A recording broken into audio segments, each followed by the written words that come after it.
The perfect revenge. On the day of my sister Lynn's funeral, Dad received devastating news. He had late-stage liver cancer, untreatable. People say cancer patients shouldn't attend funerals, that it accelerates their illness. Perhaps it was true, because just 3 days after Lynn's death, he began experiencing intense pain in his right abdomen. At the hospital, doctors confirmed it was terminal. Lynn hadn't even been gone a week, and now her husband was dying. Mom wailed uncontrollably, her face ghostly pale with profound grief. Watching her sway precariously, I rolled my wheelchair closer. "Mom, please calm down," I urged softly. "You'll make yourself sick." She spun towards me, her voice a raw scream. "Who do you expect me to rely on now? It's you, you're a curse. You're the one who brought bad luck to this family. Why didn't you die instead of your sister? Why are you still alive, Raven?" My poor daughter, Lynn. Tears streamed down my face too.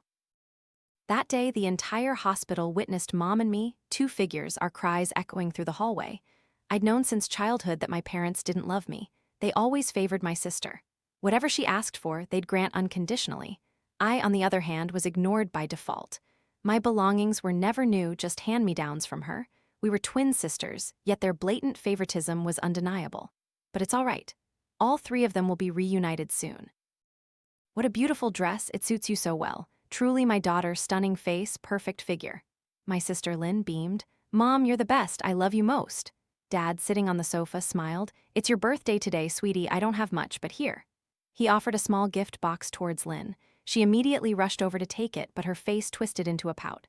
"Why is the box so small? Aren't you giving me a big gift, Dad?" Dad looked at her, his smile indulgent. "Just open it, it's 10,000 from me." She giggled excitedly, opening the box. Inside was an incredibly luxurious wristwatch. She lunged into Dad's arms, planting a kiss on his cheek. "Dad, you're the best, I love you most." Watching the three of them revel in their joy, I was sidelined, right next to them, yet my heart remained undisturbed. For years, being an outcast in this family had ceased to be anything new. They saw it as natural, and I too had come to accept it.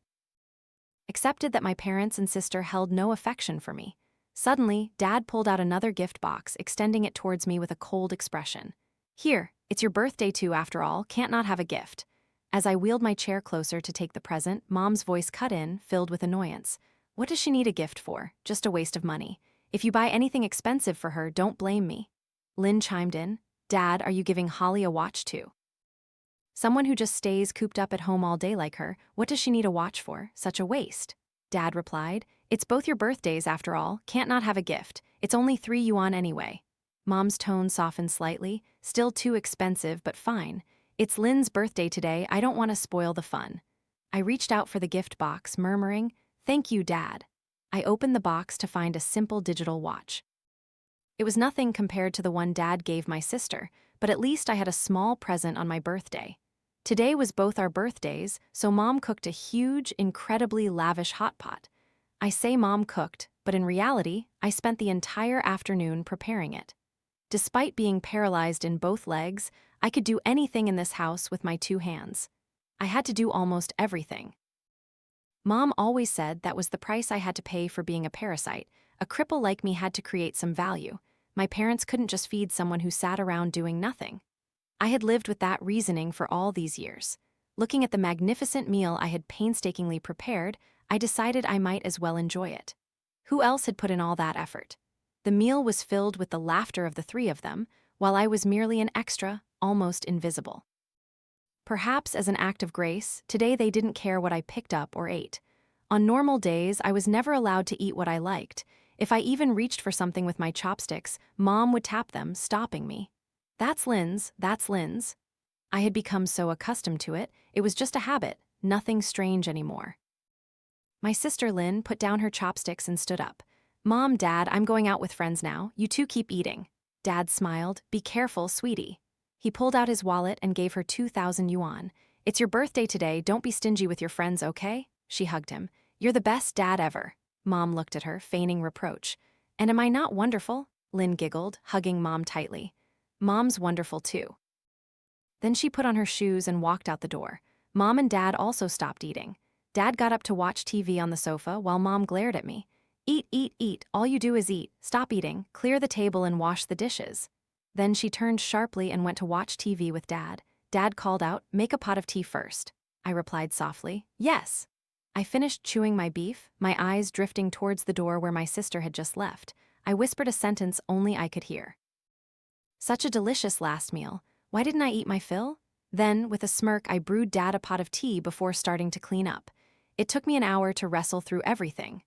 Mom and Dad continued watching TV, while I returned to my room, closed the door, and put on the watch Dad had given me.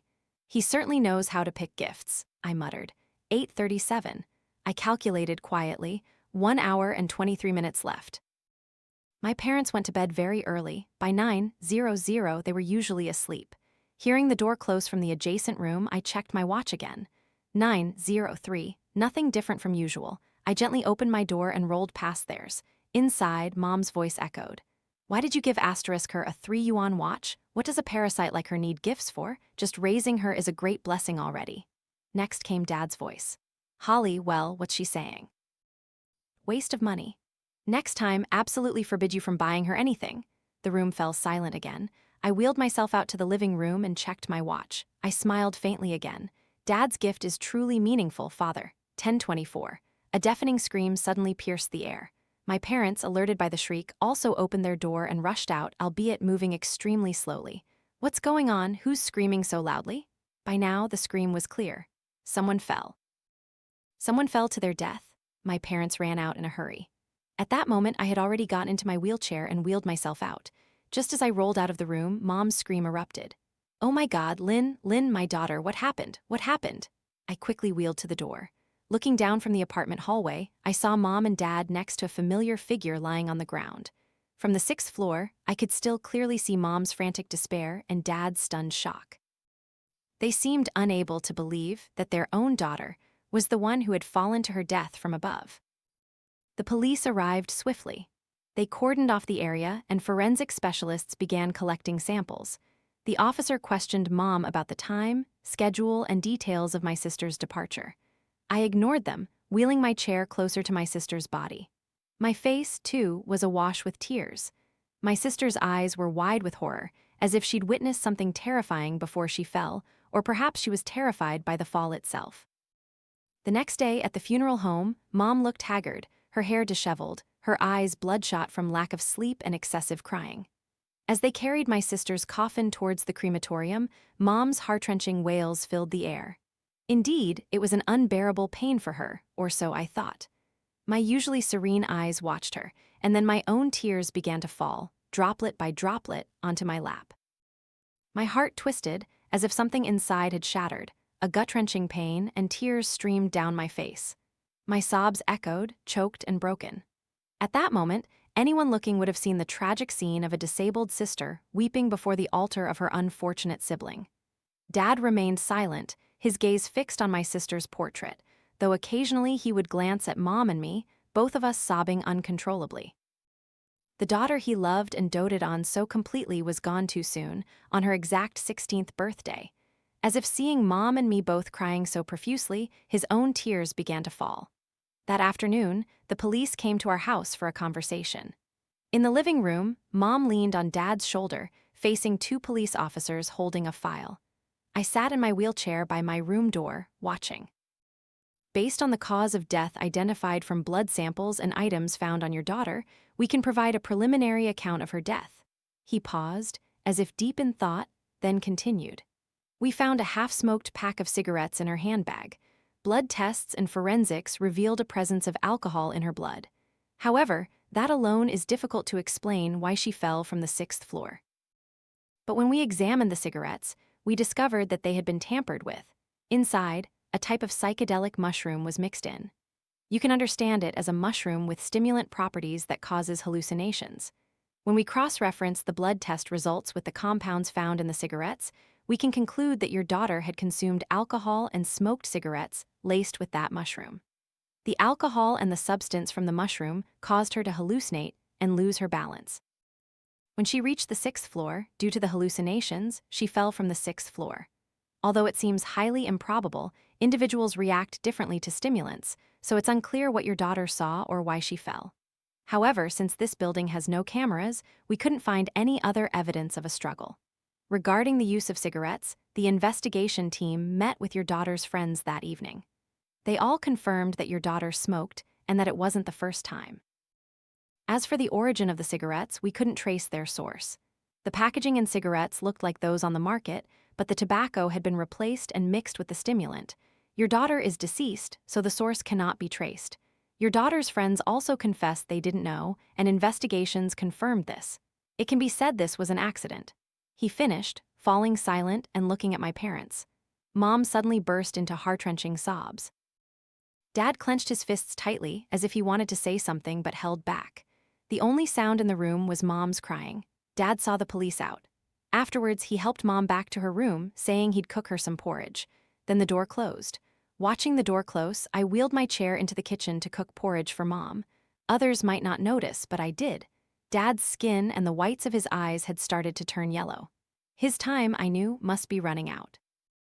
I looked at the kitchen, designed for an able-bodied person. A disabled person like me couldn't cook here, but Mom had bought a tall stool so I could sit and cook. I remembered her words, "Cost me 200 yuan just so you can cook, utterly useless." After cooking, I put a little seasoning into the steaming bowl of minced meat porridge and scooped it out. I struggled to get down, then placed the bowl on a tray on my lap, gently rolling towards my parents' room. Knock, knock. Dad opened the door, took the tray of porridge, and immediately closed the door again. I wheeled myself back to my room, looking at my slightly thin, atrophied legs. I suddenly thought, Mom has a mild blood clotting disorder. The doctor said it wasn't too serious, just needed careful management. She'd been injured a few times, but nothing too severe, just required careful bandaging and medication. I subtly clenched my hands. How many times had I asked myself if what I was doing was right? But the answer was always, I will definitely do it. There was no turning back for me now. The next morning, as I woke up to prepare breakfast for my parents, I saw them sitting on the sofa, looking utterly drained. Mom's face was gaunt and hollow, and Dad didn't look much better. It seemed neither of them had managed to sleep. Seeing them like this, I knew my calculations were correct. "Dad, what's wrong?" I asked, feigning surprise. "Your face and eyes look so yellow. What happened to you?" My parents started. Mom looked at him and cried out in alarm, "She's right. Why are your face and eyes so yellow?" Then, as if a thought struck them both, they hurried into their dressing room and quickly left the house. Well, I didn't have to cook breakfast for them then. Not feeling hungry myself, I wheeled my chair to the sofa and climbed onto it. It was truly comfortable. It was summer, so I didn't have to go to school. At least, no matter how badly they treated me, I still received a full education. If anything, all the chores outside of my schoolwork were always mine. Mom would say, "Raven, you're a girl and you're crippled. You should just learn to read and write, gain a little knowledge. No one will marry a cripple like you. You should learn how to take care of me and your father, because if we threw you out, not a soul would take you in." Each time, I would lower my head in silence. My academic performance at school was always excellent, consistently ranking first or second in class, even though I attended with my sister. Her grades were much worse, which always annoyed her. She and her friends in class would often tease me with taunts like cripple or lame girl. There were even times when she went too far, stabbing a pen into my leg until it bled, then giggling, "Your paralyzed leg can't feel pain, can it?" But she didn't know how much I had to suppress my screams of agony. It truly hurt. That day, my parents came home very late. Both of them looked like lost souls, walking with difficulty. In Dad's hand was a white folder, not quite clear, but with a red cross printed on it.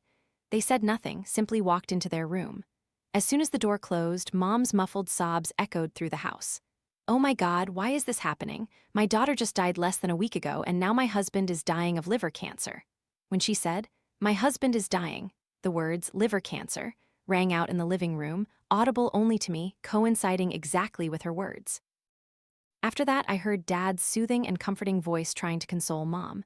My family was truly quite strange. My parents barely worked at all. They would eat, go out, and occasionally do something. I didn't know where their wealth came from, but they always seemed to have enough. Not lavishly rich, but well above average expenses. "Darling, withdraw all the money, sell those 3 rental houses. No matter what, we have to save him. I've already lost my daughter, I can't lose you too." "Alas, my dear, you heard the doctor. Late-stage liver cancer, there's no hope for me. That money, keep it for yourself to live the rest of your life." He was silent for a moment, then continued, "And a portion for Raven. She's our daughter, after all." Mom burst into sobs again. Only Dad's comforting whispers to Mom remained in the room. I went to the kitchen again, cooking another pot of porridge for Mom. I carried 2 bowls of porridge to their door and said softly, "Mom, Dad, eat some porridge. I've cooked a portion for both of you." A long moment later, Dad, his face yellowed, opened the door. He took the tray of porridge and looked at me for a moment. He seemed to want to say something but couldn't. He closed the door, carrying the porridge into the room. I suddenly murmured to myself, "Mom is 42 and she's barely slept for 4 days. Today is the 23rd. I hope it happens today, otherwise it will be very bad." That night, as I was sound asleep, I was startled awake by Dad's frantic scream. "Oh my God, what's happening? Clara, wake up, wake up!" Bang, the sound of the door opening, accompanied by hurried footsteps. "Please send an ambulance to my house immediately. My wife is bleeding profusely. Please, please hurry."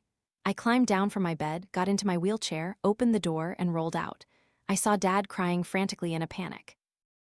At this point, the neighbors had also knocked and rushed over to help, creating a chaotic crowd. 20 minutes later, the ambulance arrived. "No blood pressure, no pulse, acute blood loss. She needs an immediate blood transfusion and we need to find the source of the bleeding fast. It seems the patient has a blood clotting disorder." The female nurse shouted, "We don't have blood with us. We need to get her to the hospital immediately." I watched Dad run after the doctors as they took Mom to the emergency room. I clenched my hands tightly. The neighbors all left, leaving me alone. I wheeled my chair to my parents' bedroom door. Looking at the pool of Mom's blood that had seeped through the bamboo mat into a large puddle, I suddenly felt relieved. I remembered the nurse telling the doctor, "Heart rate is 256 and still climbing." I looked at Mom's red blood and thought, so Mom's blood is red too.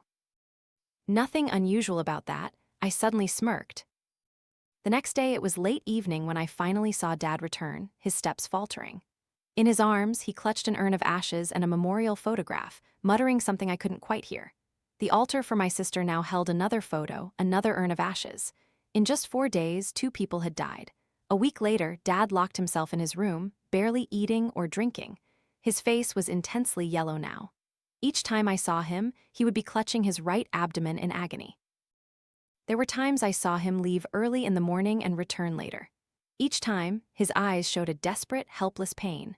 Sometimes, he would stand silently before the memorial altar for Mom and my sister, lost in thought like a hollow shell.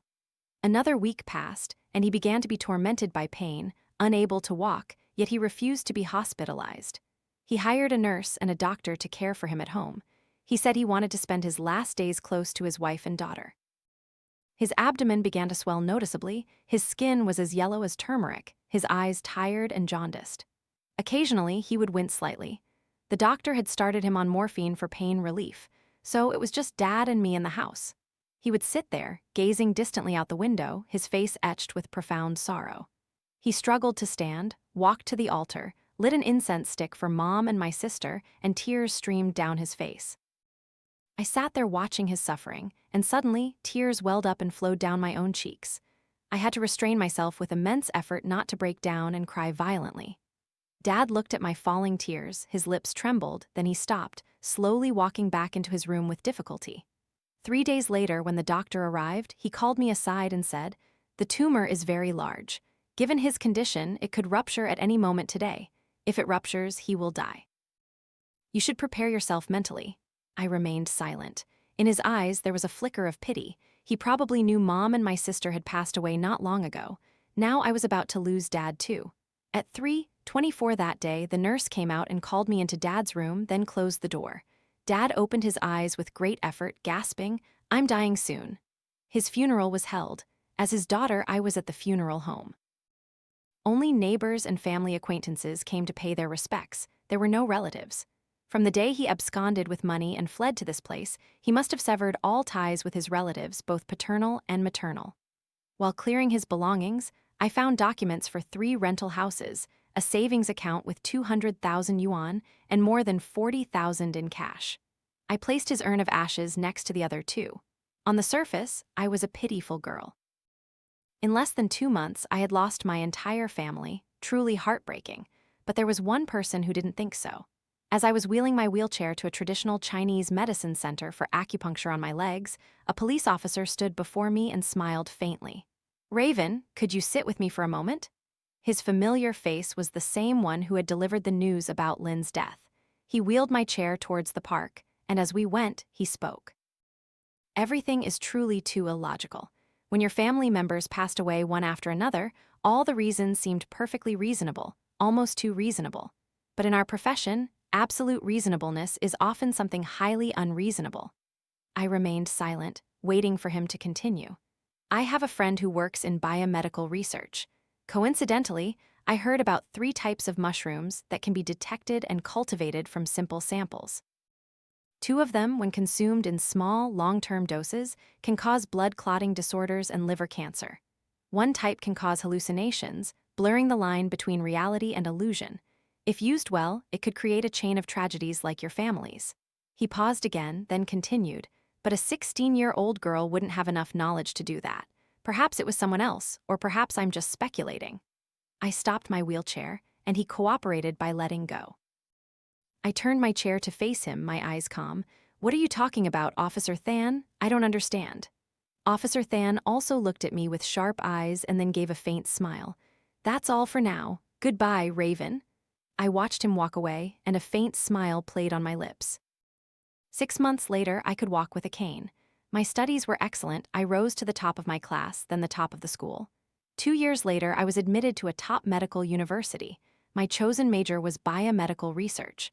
My steps were firm, without a hint of wavering. In the summer, cicadas chirped in the stifling heat. I stood before Lynn's grave and suddenly reminisced. Mom, Dad, the daughter of those 2 wretched people is dead. I'll send those 2 to join you soon. This humiliation is more than enough for me. Suddenly, I choked back sobs. He's yellowing. He must be sick. He'll die soon. It won't be long now. She's dead? Haha, how funny. I just wanted to experiment. But she really died. But it's okay, isn't he still here? Otherwise, who would this play be for? The doctor says he's dying soon. The last one is about to join Mom and Dad. Aside, the father's death. When the nurse closed the door, he looked at me for a long time, then struggled to speak. There are a few things I want to tell you. I'm dying soon. I think you should know the truth. I hope you can forgive me. I looked at him silently, without a sound. He continued. Actually, you're not my biological daughter. Everything stemmed from a mistake 13 years ago, purely out of immense greed. Perhaps this is the price we have to pay now. Back then, my brother won a special lottery prize of 200,000 yuan. Before he could continue, I interrupted him. You and that old woman set fire to and killed my parents, didn't you? At this, he stared at me, stunned. I smiled and continued. My father didn't tell anyone about it, except for you and your wife. To celebrate, my parents spent money on wine and meat. Both families ate and drank happily, celebrating the win.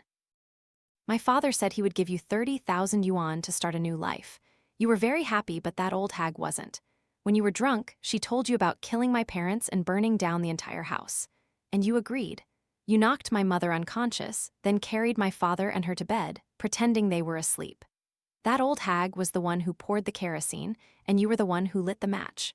You were so excited then, holding the trembling lottery ticket, weren't you? I looked at him and continued. The villagers came to put out the fire. My parents were burned to death. Only I survived, pinned down by a roof beam, breaking both my legs, right? His lips moved, wanting to say something else. I smiled, raised my index finger, and shushed him. Where was the demeanor of a naive 16-year-old girl now? I bet you 2 regretted so much that I didn't die then, but because I was still alive, right? You still wanted to maintain the image of a kind younger brother. You and that old hag had no choice but to take me in and raise me. Some time later, when everything settled down, you sold all your land and left your family to come to this place.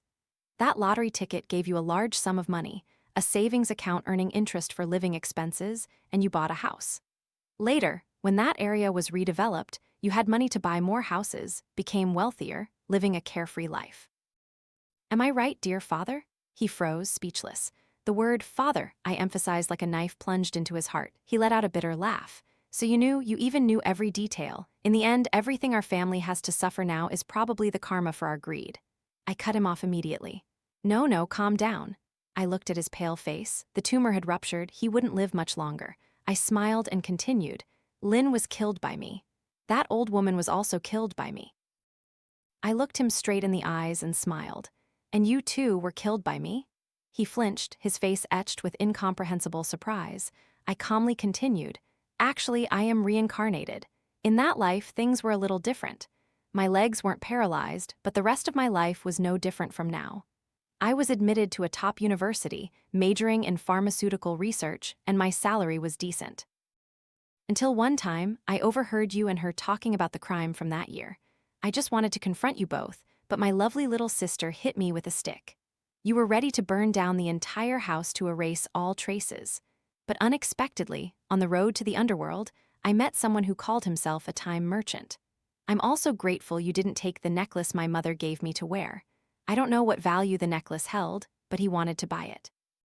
I chose to turn back time, to return to seek revenge, even though that necklace could have given me many more valuable things. I looked at him, then stood up from my wheelchair. At this point, he was agitated to the extreme, his mouth agape, gasping as if trying to say something. I smiled again, speaking in a very soft voice. Throughout my years of pharmaceutical research, I learned about and identified 3 types of mushrooms. The first type is what I mixed into Lynn's cigarettes. At 15 or 16 and spoiled by you two, I knew she had been smoking for a long time, so I simply replaced them with the altered cigarettes. He strained to utter each word.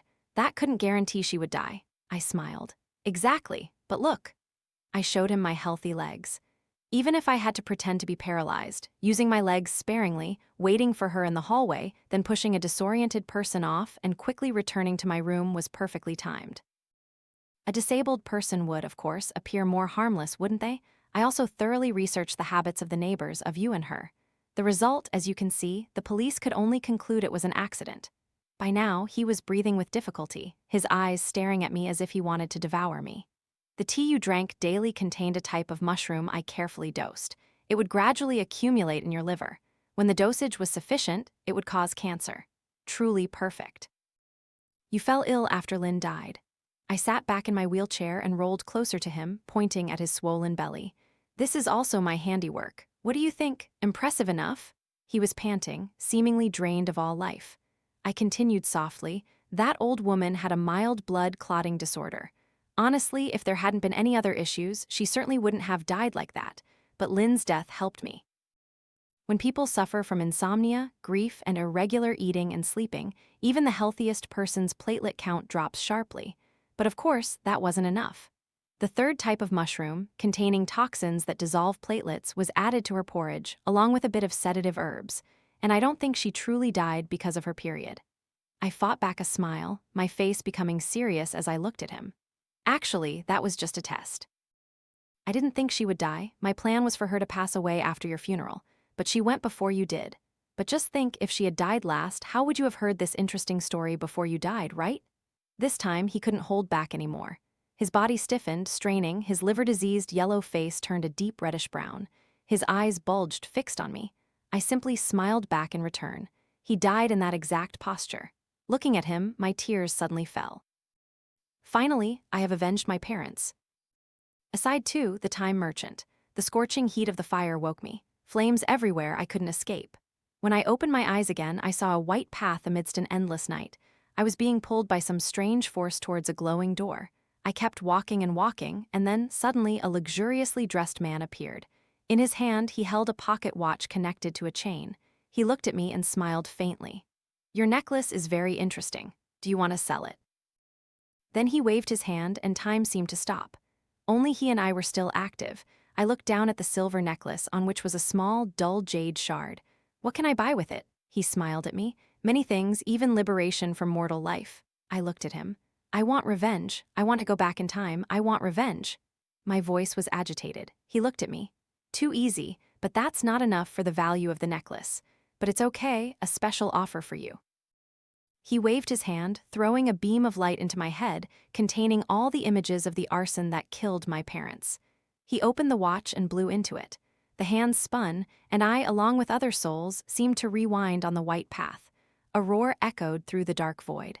That trickster merchant dares to reverse reincarnation? He laughed gently. This necklace is worth it. The end.